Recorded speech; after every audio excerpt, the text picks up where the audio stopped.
Hello and welcome back to the 12 Blocks of Christmas Quilt Along. Today is our final day, day number 13. Today we're going to walk through the finishing for the 45-inch square Christmas tree layout quilt. So we finally made all of our 6-inch blocks and it's time to lay it out in that Christmas tree shape. Before we dive in, I want to mention that today is the last day to get the full quilt pattern 50% off. You can grab it now for just $7. If you upgrade to the pattern, you can use all of these 6.5-inch blocks that we've made together and choose 3 alternate layouts. You'll also get access to additional sizes for each of these layouts. So I just wanted to remind you of that before the price goes up tomorrow. So let's grab our fabric and get this quilt finished.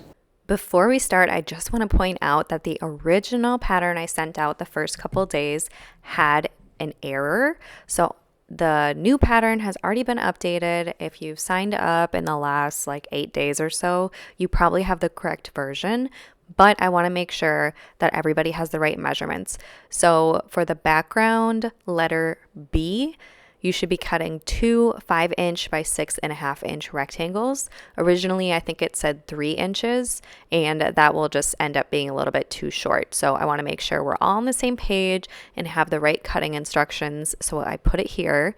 That's the background fabric B, should be 5 inches by 6.5 inches. And I really want to thank the subscriber that pointed that out because it's going to save all of you a lot of time. So if you ever find a issue in one of my patterns, let me know. I do get them tech edited. I hire someone to look over them and usually do a really thorough job. But sometimes, we're all human and things get passed by. So I updated it now. You can get the new version in the emails I've been sending or just sign up again using the link in the description below. Okay, let's get into finishing this quilt. So these are all of the pieces I cut according to the pattern, and the main sections I want to point out are these large 7-inch squares for the half square triangles, then our 6.5-inch rectangles, and then the border strips, which are 2-inch border strips. And the first step we're going to do when assembling the background or the finishing instructions is make 2 at a time half square triangles. We're going to pair our background fabric with whatever your contrasting fabric is.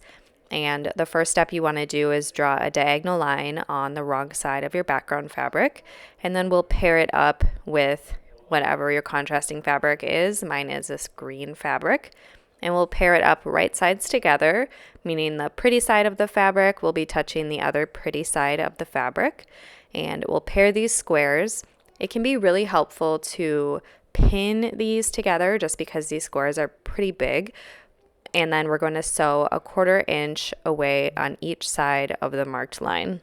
This is what our pieced half square triangle will look like after we've sewn, and now it's time to cut it in half.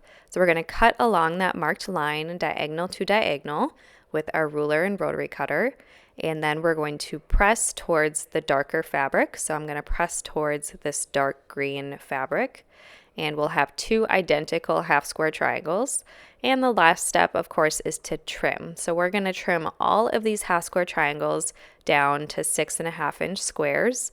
And I'm just pulling out my rotating mat here to make it a little bit easier to trim this big block.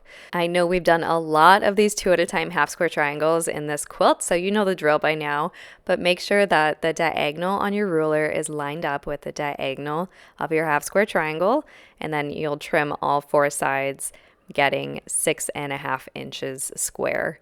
And I chose this dark green fabric because it was the most tree-like, but if you're using a layer cake, you can make it a little bit more scrappy. I'm using yardage for this green fabric just because there wasn't enough green squares in my layer cake, but there would have been definitely enough fabric in there. So if you want to make yours super scrappy, go ahead and use that layer cake fabric. But I am using yardage with this green fabric here to make the leaves of the tree, and we'll show that in a moment. So you're going to repeat that half square triangle process until you get all of the half square triangles needed for the pattern. And the next thing I want to show you is the border strips. So these are 2-inch by width of fabric strips, and you'll cut 3 of them. And the first thing you want to do is trim off that selvage so that that isn't a part of the quilt. And then we're going to sew all 3 of these end to end to get one super long border strip. And you can sew it together end to end straight like this, or you can do it diagonal like how it says in the pattern. And if you do it diagonal, it's just a little bit more of a seamless join. So I know that's a really popular method. So you'll sew it diagonal, trim a 1/4 inch away, and then you'll just discard the little dog ear there at the end. And you'll repeat that for the last strip. Just sew it on exactly the same way until you get one super long border strip. And in the pattern, it says to cut these to 45.5 inches long, but I'm actually going to wait until the final step to sew them on and cut, and I'll show you what I'm going to do. It's not the most accurate, but I do find it to be the easiest. So here are all of my blocks. I have them placed on my design wall here. This batting sticks to my felt tiles, so I don't have to pin them on. It just all basically sticks together like a little quilt sandwich. So that makes it nice when I'm playing around with the placement for a quilt. And then I'm going to add in my half square triangles, which form the little branches of the Christmas tree. And I was pretty pleasantly surprised with how this looked at this point. I thought it was turning out really cute. And then I'm going to place my white background rectangles according to the pattern. So as long as you label all your pieces, this comes together super quickly and is really helpful if you have a design wall. So how we're going to piece this is piece this in long rows, and I'll show you the border strips at the very end after we have the quilt top pieced. And the good thing about this is that all of the blocks are interchangeable, so you can change whichever blocks you want, switch them out, but I'm going to keep it true to the pattern and leave everything as it's written in the pattern.